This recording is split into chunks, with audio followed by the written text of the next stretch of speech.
Pues bueno, Marcos, lo primero, darte las gracias por prestarte a este vídeo y me gustaría ver si te puedes presentar un poco y te haré unas preguntas a ver qué te parece. Por supuesto. Bueno, hola a todos. Muchísimas gracias a ti, Jordi, también. Como siempre es un placer venir aquí a que me cuides.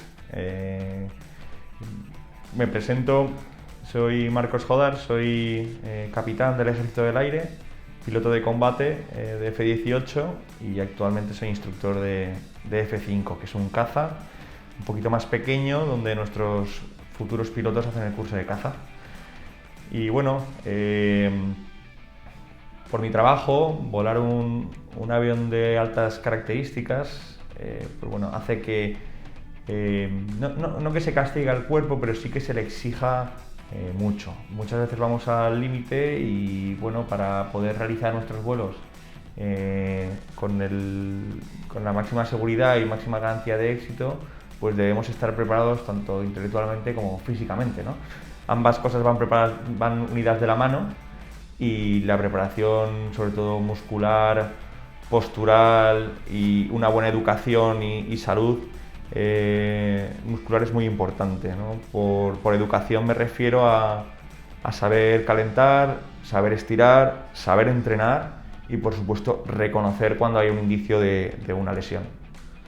Pues yo te voy a hacer unas preguntas porque me parece, siempre que hemos estado aquí hablando y todo, digo, claro, cada vez que hablo contigo me quedo alucinado y hay cosas que, claro, que nosotros nunca podemos a lo mejor saber, pero ¿qué sensación tienes cuando vas en un caza, Marcos? ¿Se puede describir algo ahí? Sí, sí, sí, desde luego. Bueno, primero un caza, pues como sabéis es un avión y para mí la sensación de volar pues no tiene precio, ¿no? Es una sensación de libertad absoluta, de ir por el aire en un medio en el que llevamos solo moviéndonos 100 años prácticamente y eso, en lo que es el despegar los pies de la tierra, para mí ya es una sensación única. Además en un caza, pues bueno, la sensación de libertad se multiplica, porque puedes ir lento, puedes ir muy rápido, puedes ir muy bajo, puedes ir muy alto, puedes hacer virajes suaves, virajes fuertes, ir al máximo. Entonces, pues bueno, es una sensación de que puedo hacer lo que quiera, o sea, mi máquina me permite hacer lo que yo quiera, ¿no? Y bueno, cuando vamos al máximo de velocidad y de Gs, pues bueno, por una parte, si estamos muy cerca del suelo, como alguna hacemos, pues es una concentración extrema, porque muchas veces cuando vamos cerca del suelo nos encontramos árboles, cables de alta tensión, pájaros. ¿Tan cerca voláis? Sí, el mínimo son 300 pies, que son unos 100 metros, pero claro, muchas veces pues pasas en zonas montañosas, valles y claro, nunca sabes qué obstáculos hay, aunque hacemos un estudio de la zona y demás, pues bueno, siempre hay que ir muy atento, ¿no? a cosas que no puedas haber contemplado o que te surjan. Te aparecen de repente, ¿no? Exacto, incluso otros aviones, ¿no? En verano, por ejemplo, que hay mucha afición a la aviación ligera, sí. Pues claro, hay gente que está por ahí volando y que te puedes cruzar con ellos, ¿no? ¿Te ha pasado? Sí. Se han vuelto locos, ¿no? Cariñosamente yo les llamo domingueros, pero claro, ellos han salido a su viaje de placer a disfrutar de su afición y de repente les aparecen dos cazas a 800 o 900 km por hora en dirección opuesta y claro, pues nos llevamos una sorpresa a todos. Claro. Pero bueno, afortunadamente, igual que con el coche hay unas reglas de circulación y bueno, pues nos cedemos el paso cuando toca y ya está, no hay problema. El cuello tiene bastante bien, ¿eh? Sí, ¿verdad? Sí. Y una cosita, ¿qué musculatura es la que más usas en un caza? O sea, cuando tú estás volando, así como el que sale a correr, a lo mejor en montaña dice los cuádriceps, el que va en bicicleta, lumbalgia. En un caza, ¿qué es lo que... esas sensaciones malas que tienes de un día malo, ¿qué dirías que son? Claro, pues para que nuestros amigos nos sigan un poco, primero me gustaría comentar, un caza tiene aceleraciones en un eje más que un coche o una bicicleta o cualquier otro vehículo que va por la tierra, ¿no? ¿Por qué? Porque aceleramos y frenamos como un coche, vamos a izquierda y derecha también como un coche, pero también vamos arriba y abajo, ¿no? O sea, es decir, que tenemos un eje vertical que no existe en otras actividades físicas. Entonces eso nos condiciona, porque nosotros no estamos preparados para volar, no estamos preparados para ese tipo de aceleraciones y nos hace falta que nos preparemos, ¿no? Entonces lo primero que notas cuando llegas a volar un caza es que son unas sensaciones que no has vivido nunca, ¿no? Y estás exigiéndole mucho a una musculatura que no has exigido nunca. Entonces lo más importante es tener lo que llamamos el core, ¿no? O core muy fuerte. ¿Por qué? Porque nos va a dar una estabilidad a toda la espalda y es lo que yo más noto. Si tienes fortalecido, y Jordi, tú sabes más que yo hablo desde el punto de vista de usuario, ¿no? Por decirlo así, unos abdominales fuertes y unos lumbares fuertes van a hacer que tu postura sea buena, que tu espalda esté erguida y que cuando vengan las aceleraciones verticales, sí, pues bueno, que las recibas, por decirlo así, de la mejor manera posible. Porque a nosotros no solo nos afecta la musculatura, sino que además, pues claro, al contar con este eje vertical, pues nuestra espalda se comprime y se puede comprimir en un Eurofighter que llega hasta 9 Gs, pues hasta 9 veces. 9 Gs. Claro, sostenidas. Es decir, que nuestra espalda está multiplicando su esfuerzo por 9, ¿no? Pesamos 9 veces más. Entonces, pues claro, toda la musculatura se resiente. Y además en el caza, pues sumamos que no siempre miramos adelante con un circuito, sino que la mayoría de las veces, para ver a nuestro oponente, pues tenemos que retorcernos en la cabina, ¿no? Sobre todo el cuello. ¿Es la visión periférica o...? Sí, justo, la visión periférica, y además que muchas veces tienes que retorcerte para mirar hacia atrás, por ejemplo, de tu avión. Entonces, sí, el cuello está haciendo un esfuerzo 9 veces superior a lo normal.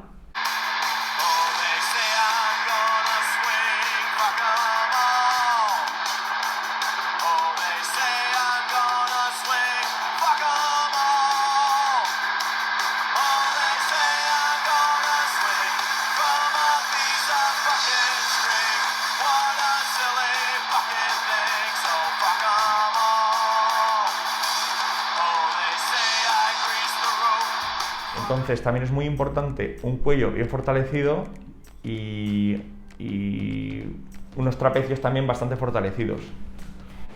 Pues, y mira, esta es la típica pregunta que no, la tontería para que la gente se haga un esquema mental de cómo tiene que ser la velocidad que puedes llegar a coger en un caza. El tiempo que me comentaste una vez que más o menos se tardaría de ir de Madrid a París en un caza al máximo. Bueno, las velocidades máximas del avión son unos 2.400 km por hora, que esto es casi 2 veces la velocidad del sonido. Entonces, pues claro, se tarda muy poco. El tema es que normalmente no vamos a tope, por decirlo así, porque consumimos mucho combustible, ¿no? Entonces vamos a una velocidad más óptima, pero si fuéramos a tope, yo creo que media hora o menos estaríamos en París, 20 y algo minutos. 20 y algo minutos. Sí. O sea que no tienes excusa para llegar tarde a una cita, ¿no? Bueno, a veces no encuentro sitio para aparcar el avión. Sí, como hoy, ¿no? Sí. Muy bien. Y el tema que estábamos hablando antes del tema de los Gs, tú sabes que aquí podemos molestar a un amigo nuestro y discutir un rato, y es ¿qué es más exigente, estar en un Fórmula 1 o estar en un avión? Yo voy a defender ahora un poco a Roberto, así te picamos. Pero claro, es muy difícil de valorar un poco, ¿no?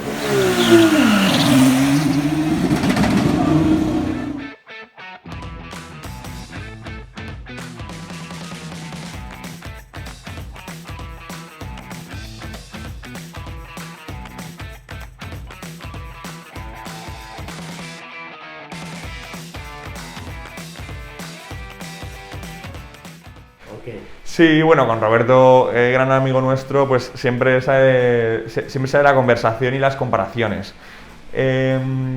Sí que el tema del coche, yo lo que veo es que tienen muchas aceleraciones en este eje. En este eje del avión nunca tiene aceleraciones normalmente. Entonces esa sensación de que debe sentir en el coche, de que se va hacia un lateral y que sufre mucho el costado, que tiene que compensar con el cuello hacia el interior de la curva, yo esa sensación no la tengo en el avión. Él también debe tener unas aceleraciones similares a las mías, pero unas frenadas mucho mayores, porque un avión, aunque puede frenar, no es tan pronunciado como en un coche, ¿no? que frena al máximo. Aunque él pueda sufrir 4 o 5 Gs en este eje, que vamos a llamarle X, por ejemplo, puede ser que la duración máxima de esas aceleraciones sean 15-20 segundos, que es lo que puede durar el paso de la curva. Como digo, yo en el avión no tengo esas aceleraciones, en cambio tengo estas, que le vamos a llamar pues eje Y, por ejemplo, ¿no? Eje vertical.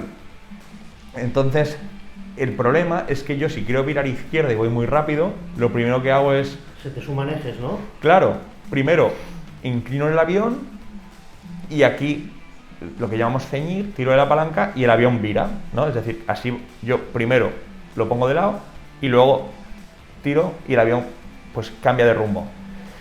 Eso realmente, como me he puesto así, es otra vez en el eje Y, en el eje vertical. Entonces mis aceleraciones son siempre verticales. Aunque gire izquierda o derecha, siempre lo que sufro es una aceleración vertical. Si son Gs positivas, pues es, por decirlo algo, me aplasto contra el asiento. Si son Gs negativas, al revés. Me separo y me quedo colgado de los atalajes. Y al hacer el cambio, baja de golpe. Exacto, la aceleración es muy fuerte y además son sostenidas. Porque yo en un viraje sostenido, si estoy combatiendo contra otro avión, pues puedo estar 30 segundos perfectamente o más a 9 Gs, ¿no? En un Eurofighter o 7 Gs y media en un F-18. Entonces ese es el mayor problema, que son más altas Gs y más sostenidas. Cierto es que en un eje diferente, ¿no? Porque creo que es más incómodo moverte izquierda y derecha para musculatura de cuello y pues la zona de costillas, bueno, la zona lumbar, etcétera, etcétera, mientras que yo la tengo en otro eje. No sé, yo acabo muy cansado después de cada vuelo. Es que yo, por ejemplo, lo que veo es que en una carrera el piloto entra en el Fórmula 1 y está todo el rato haciendo fuerza G, pero en una vuelta al circuito tiene muchas variantes, a la vez activa cada frenada unos 120 kilos de fuerza en cada vez que frena, a la vez la fuerza de girar el volante, a la vez no puede cerrar los ojos ni un segundo porque se saldría de la pista. O sea, a nivel tensional, el cardio a 180, el calor, esa sensación es la misma que se tiene al límite en un caza. Me refiero, tienes que ir, no puedes cerrar los ojos 30 segundos, va cambiando todo el rato las sensaciones, tienes que estar haciendo fuerza, el cardio a tope, o es algo que es más pausado las cosas que van sucediendo. Pues es muy similar, realmente. La ventaja que tenemos en el caza es que aunque las G sean mayores y más sostenidas, digamos que en media hora has terminado. Digo, ¿por qué? Porque como también el avión lo pones a máximas características con el posquemador metido y con el máximo consumo de combustible, pues el combustible no te da para mucho más. Entonces, sí. ¿Media hora? Sí.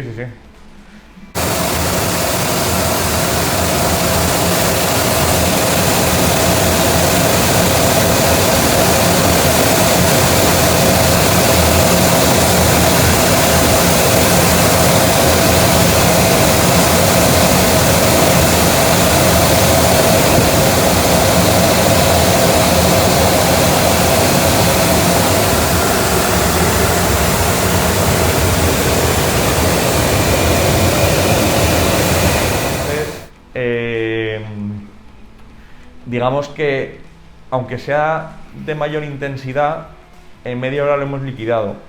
En cambio, en un coche sí que veo que se puede hacer, y es muy duro, el estar tantas horas o tanto tiempo, por encima de una hora, dando vueltas a un circuito en el que no puedes ni pestañear, ¿no? Ahora, por ejemplo, cuando vayamos a Le Mans. Efectivamente. Ahí, pues claro, a todo lo que ya es en sí la carrera, súmale pues que lo multiplicas por 24 horas en el que no puedes bajar la concentración, porque claro, tienes que estar muy concentrado incluso cuando no estás corriendo, ¿no? Que está el otro piloto en pista, tú estás esperando a ser el siguiente, pues no puedes relajarte, ¿no? Y los problemas musculares que tenéis, crees que son más debidos a una tensión muscular continua, ¿no? A un estrés muscular, más que a o la fuerza que tú tienes que implementar. En Fórmula 1 estamos hablando de 120 kilos para frenar el coche, 120 kilos de cuádriceps, por ejemplo, y de sacar patada de lumbares. ¿Girar un caza es sencillo, está todo muy hidráulico y muy tal, o la fuerza, la fuerza que haces es de mantenerte dentro del espacio con las manos en el sitio?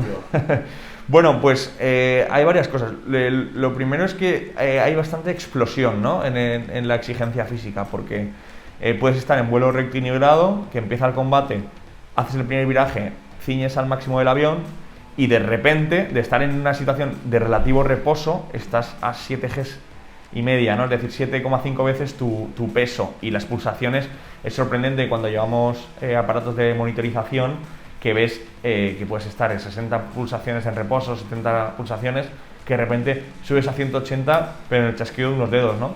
Entonces, eso es la primera parte, que si no llevas una musculatura bien tonificada y has calentado bien, pues pueden aparecer las primeras lesiones. Después, en cuanto a la fuerza que hay que hacer, todos los cazas llevan sistema hidráulico, ¿no? Y en concreto los modernos llevan una cosa que se llama fly-by-wire, es decir, que yo cuando muevo la palanca estoy moviendo como un joystick de ordenador. Como un robot, ¿no? Exacto. Eso va a un ordenador, ese ordenador va a los actuadores hidráulicos y mueven el avión. Entonces, por esa parte no hay tanta exigencia, pero los aviones también llevan unos sistemas de muelles para darte a ti el feeling de las Gs a la que estás y la velocidad a la que vas. Entonces hay que hacer también bastante fuerza. Además, súmale de que tu brazo está pesando 7 veces más. Claro, eso es lo que yo quería saber un poco. Claro, es tensional, es fuerza continua, es un desgaste. Claro, entonces en una ceñida de 30 segundos tienes que estar aguantando 7,5 veces el peso de tu brazo más 7,5 veces la fuerza que estás haciendo, mientras tu cuello lo retuerces en una dirección y ese cuello también está sufriendo 7,5 veces el peso de la cabeza y el esfuerzo que hace el cuello. Entonces a vosotros todo lo que sea ejercicios de separación axial, como lo que te propuse del aeroyoga para que toda tu columna, los espacios vertebrales se oxigenen, todo eso os va bien por la compresión que sufrís. Eso es buenísimo, y el aeroyoga me parece fantástico porque, sobre todo, diría que o la sensación que me da es que alivia y descomprime, ¿no? Que vuelves a notarte bien, ¿no? La sensación de bienestar. Porque, como hablábamos del EGI, pues claro, bajas un poco, haber estado pues con una postura no la más idónea, habiendo estado sometido a compresiones fuertes, y claro, todo lo que sean ejercicios, tanto de espalda, columna, como de coxis, que ayuden a liberar esa tensión acumulada, son muy, muy beneficiosos. Claro, para vosotros lo mejor es hacer un masaje completo de espalda, pero luego hay que trabajar mucho a nivel de los ligamentos, mucho a nivel de toda la columna, separación axial, todo lo que sea oxigenar esa zona, nutrirla, darle movilidad, todo lo que descomprima un poco, todo el bloqueo que... ¿Sabes que cuando una persona termina de correr una maratón, muchas veces mide incluso 2 y 3 centímetros menos de altura que cuando la comienza? ¿Ah, sí? Sí, es por la deshidratación de los discos y el golpeteo continuo. Es lo que me contabas de los pilotos de helicóptero, que están más fastidiados que vosotros de la columna, aunque es menos exigente el vuelo, ¿no? Sí, justo. Bueno, aprovecho para comentar también lo que me decías de los 2 centímetros.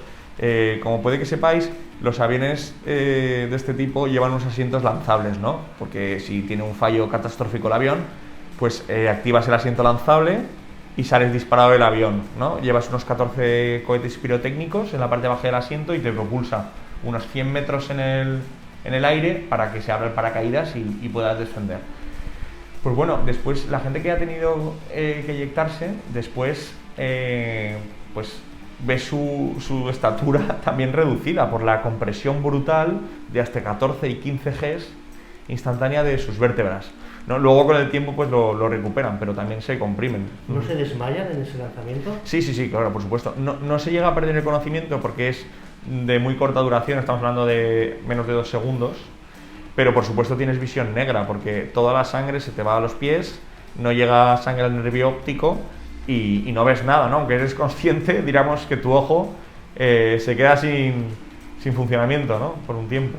es muy curioso lo que me comentaste, que para pilotar un caza tenéis que hacer unos ejercicios, yo no sé si son abdominales, hipopresivos, no sé cómo los catalogaría, pero que es para que la sangre te continúe llegando a la cabeza, unos ejercicios con las piernas, o ¿cómo era este dato? Sí, fundamental, es lo más importante. Se llama la maniobra AGSM, Anti-G Strain Maneuver, y lo que hacemos es comprimir tanto cuádriceps como toda la musculatura de la zona del estómago, zona, sí, ventral, ¿no? Por decirlo así. Es decir, abdominales, lumbares y cuádriceps. Es decir, ¿como haciendo una abdominal forzada? ¿O? Exacto, es como comprimirlos al máximo y ponerlos en la máxima tensión posible. Es súper importante realizarlo antes de cada maniobra, porque el problema que no hemos comentado... ¿Antes de cada maniobra? Claro, claro, y de manera continua. De hecho, ahora si quieres te hago una demostración, porque incluso al estar tan comprimido no puedes respirar, entonces también tienes que tener una técnica de respiración adecuada. Ostras. Entonces, ¿qué buscamos con esto? Pues bueno, lo que hablábamos inicialmente, primero prepararte para las GES, ¿no? Porque lo haces justo un segundo antes de iniciar la maniobra. Prepararte para las GES teniendo ya la musculatura preparada, y después que cuando la sangre se vaya a ir hacia los pies por efecto de las GES, al tener, digamos, comprimida toda la zona, la sangre fluya con más dificultad hacia las extremidades inferiores. Dicho de otra manera, que se quede del abdomen hacia arriba, ¿no? De todas maneras, así aumentamos la presión sanguínea en esa región y buscamos que tanto ni el nervio óptico, ni el nervio auditivo, ni por supuesto el cerebro se queden sin riego sanguíneo, porque nosotros digamos que podemos catalogar los efectos que sufrimos en 3 fases. El primero sería ALOC, que es un Almost Loss of Consciousness, que es decir, casi pérdida de conciencia, o GLOC, que ya es pérdida de conciencia a causa de las GES. ¿El avión te avisa de alguna manera? Tenemos indicación de GES, pero siempre el mejor indicador va a ser tu cuerpo, porque... Pero si te desmayas, ¿habrían alarmas, pitidos, algo que te estaría intentando...? En los que tenemos en la actualidad no, pero ya hay en desarrollo sistemas, incluso implementados en algunos aviones, que sí. Te detectan que no estás al mando y realizan una recuperación. Entonces, cuando vas camino del GLOC, lo primero que tienes es un grey out, que significa que de repente como que la tele se empieza a apagar, ¿no? Tu visión se empieza a apagar, empiezas a ver cada vez más menos, hasta que llega un momento que si no relajas, pues pum, se va la visión del todo, y aunque eres consciente, pues tus ojos no funcionan, entonces ves negro. Si sigues apretándolo, normalmente dejas de escuchar, porque lo mismo pasa en tus oídos, y ya el siguiente y último paso es la pérdida de conciencia, porque el cerebro se queda sin riego sanguíneo, claro, exacto. Y ahí también tendrá mucho que ver que tengas toda la musculatura del cuello en buen estado para que haya mayor retorno y riego sanguíneo, ¿no? Si tienes ya una compresión a nivel cervical o mala musculatura o algo, ese problema se puede acentuar, creo yo. Sí, desde luego, Isabel, aunque estamos preparados para aflojar y no llegar a esa situación, a veces en simuladores en tierra nos la han forzado para que conozcamos sus efectos. Y también es muy importante que estés bien musculado y demás para recuperar luego rápido el conocimiento, ¿no? Y poderte hacerte cargo otra vez del avión. Las pruebas de simuladores, esas que me comentabas que se hacen en un aparato de la NASA, que te centrifugan hasta que perdéis el conocimiento. Sí, sí, sí.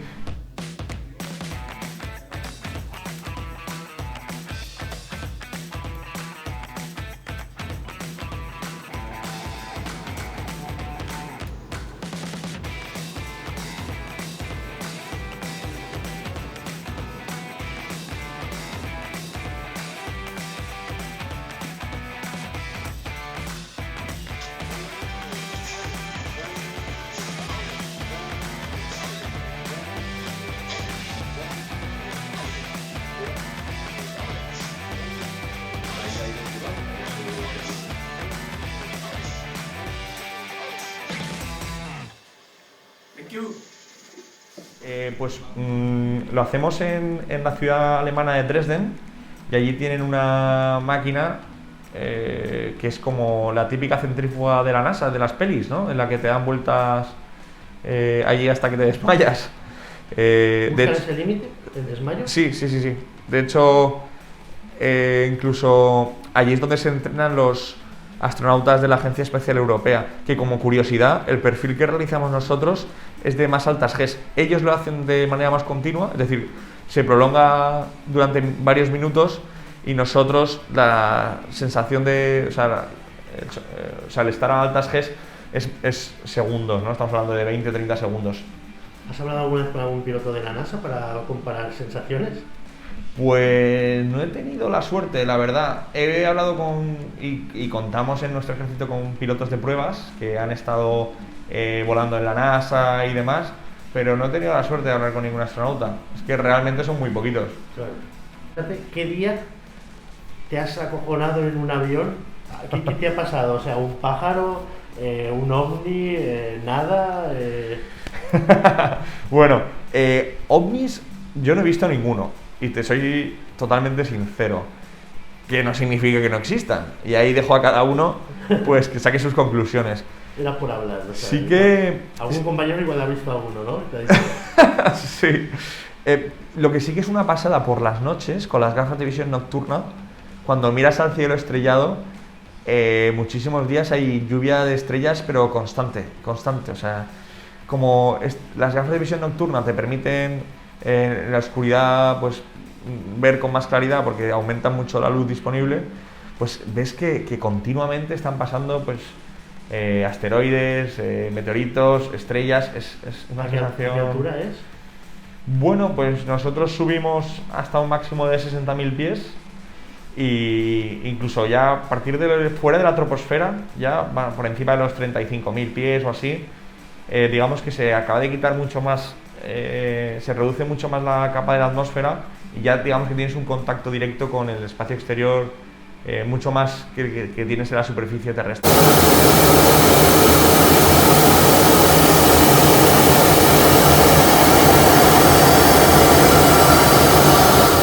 Terrestre, ¿no? ¿Has llegado a ver la Tierra en forma así, tipo curva? Sí, perfectamente. ¿Ah, sí? Sí.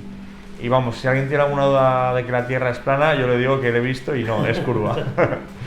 Y además, incluso se empieza a ver ya el cielo mucho más azul oscuro, ¿no? Sí. Ya oscuro del negro del espacio. Qué chulo. ¿Tienes alguna foto por ahí? Sí, os pasaré alguna de sobrevolando, sí, veréis perfectamente la curvatura y arriba ya que empieza a ponerse negro. Qué chulo.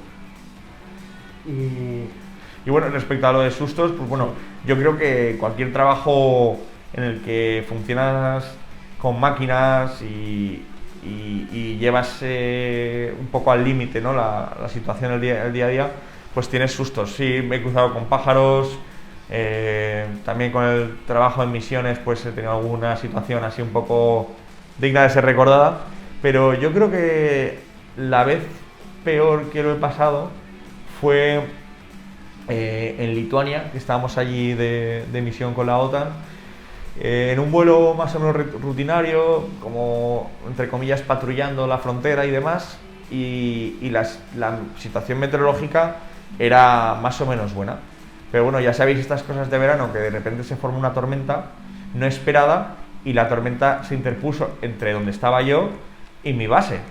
Sí. Y no tenía opción de irme a otro sitio porque estaba en el mar Báltico, y tenía que volver a Lituania, ¿no? Que era donde estábamos. Entonces... ¿Y la gasolina? Claro, no me daba combustible para poderme ir a Suecia o irme a otro país, ¿no? Entonces, o a Polonia o a Dinamarca. Entonces tenía que ir ahí sí o sí. Y entonces, bueno, los aviones de caza no tienen radar meteorológico, y bueno, decidimos atravesar la tormenta porque pensábamos que iba a ser menor de lo que parecía. Y bueno, ¿No podías haber subido más alto, bajar? O no, porque no tenía combustible para ello, y además es que tenía que justo pasar la tormenta y justo estaba mi base. Es decir, que no me podía ir muy lejos. Y claro, llevamos armamento real, llevamos 4 misiles, tanto de largo alcance como de corto alcance, que claro, llevan explosivo, llevan un motor cohete, Y bueno, pues decidimos meternos en la tormenta y vamos, en cuanto entramos dentro de la nube, aquello se empezó a mover, granizo como en mi vida había visto, golpeando la cúpula, golpeando el avión. Ahí no tienes fotos, ¿verdad? No. Lo sacaste en móvil. Se movía tanto, Jordi, que no podía ver ni lo que marcaban los instrumentos. O sea, era al final voy a tirar aquí, que pase lo antes posible y ya está. Y otra cosa sorprendente de la aviación es que atravesamos la tormenta en menos de un minuto. Sí. Pero claro, a mí se me hizo eterno. Claro. Y es lo que hablamos muchas veces en aviación, que a veces las situaciones así en las que se pasan mal, se pasa muy mal, pero muy rápido. Exacto. Y nada, pasamos la tormenta, ya apareció otra vez el sol y ya pudimos aterrizar. Y afortunadamente revisamos el avión, los ingenieros y los mecánicos lo revisaron todo y ni había afectado al avión, ni a los misiles, ni nada. Porque los aviones también pues aguantan más de lo que pensamos muchas veces, ¿no? Claro. Pero bueno, sí. ¿Te sientes más seguro en un caza que en un avión de estos que a veces coges para irte de viaje por aquí, por la terreta, o en cuál te sientes más a gusto? Pues en el caza me siento muy a gusto porque voy yo a los mandos, ¿no? Sí. Y aunque no dudo de la profesionalidad, por supuesto, de ningún piloto, pues obviamente desde el asiento del pasajero mi percepción es limitada, ¿no? Entonces, pues bueno, siempre me gusta saber un poco lo que está pasando. Yo lo comparo mucho, pues como cuando voy al dentista, que sentarte ahí delante de un tío que no conoces, abrirle la boca y que se ponga a hurgar con máquinas que hacen ruido y que tú no sabes lo que está pasando, claro. Pues es un poco tener fe y decir, bueno, yo me fío de ti, ¿sabes? Claro. Pero bueno, en un avión pues es un poco lo mismo, ¿no? Sobre todo si alguno de nuestros amigos tiene un poco de miedo a volar y tal, que sepa que es el medio de transporte más seguro, que hay un nivel de preparación muy alto, un nivel de automatismo muy alto y vamos, prueba de ello es que cogemos miles de millones de vuelos al año en todo el mundo y afortunadamente no hay prácticamente accidentes ni incidentes.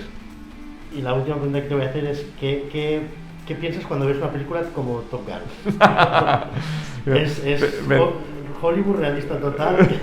Pensaba que me ibas a hacer alguna pregunta de estas. Pues bueno, las películas, aunque hay muy buenas, muy buenas de aviación y muy fieles a la realidad. ¿Cuál recomendarías? Pues a mí me gustó mucho, fiel a la realidad, la de United 93, que es de uno de los aviones del 11S que se estrelló en un bosque, ¿no? Sí. Porque está muy bien hecha. Y luego otra que me parece buenísima y recomiendo a todo el mundo es la de Sully, la del avión famoso que despegó, se le pararon los dos motores por impacto con pájaro y terminaron aterrizando en el río Hudson. Sí. Esa también es muy fiel a la realidad, a mí me gustó mucho.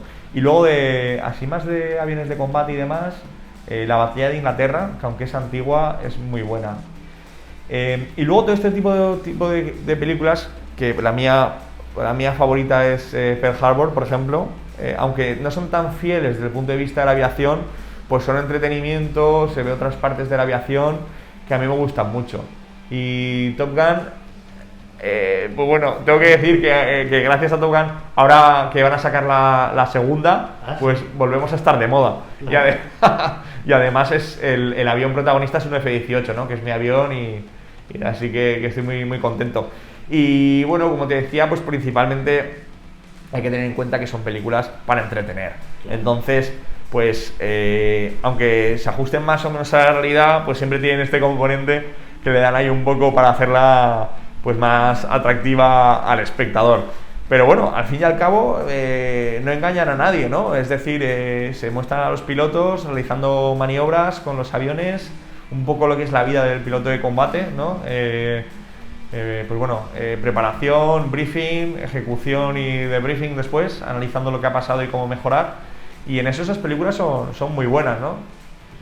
Nosotros es como cuando fuimos a ver Le Mans, que fui con Félix, y parecía que todos los coches competían, menos uno que parecía que iba casi hasta... O sea, iba sobrado. O sea, eran como dos tipos de niveles. El protagonista que iba solo y los demás compitiendo. Y ahí te ves la diferencia, pero luego, claro, lo que les cuesta a un piloto llegar a correr una carrera, que eso no lo ven, ahí sí que lo reflejan muy bien. Todo el politiqueo lo reflejan muy bien. Al final tienen que ser películas divertidas, pero pueden coger muchos matices de la vida real también. Sí, y yo creo que en general todos valoramos cada vez más películas que nos muestren un poco la realidad, ¿no? Que no sea todo de color de rosa.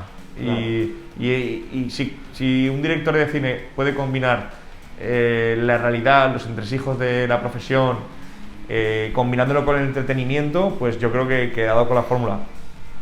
Oye, Marcos, ahora nosotros vamos a continuar el masaje de verdad, que le estoy dejando el cuello ya molido. Le estoy haciendo toda la descarga de la musculatura occipital, trapecio y todo. Y gracias por haber venido.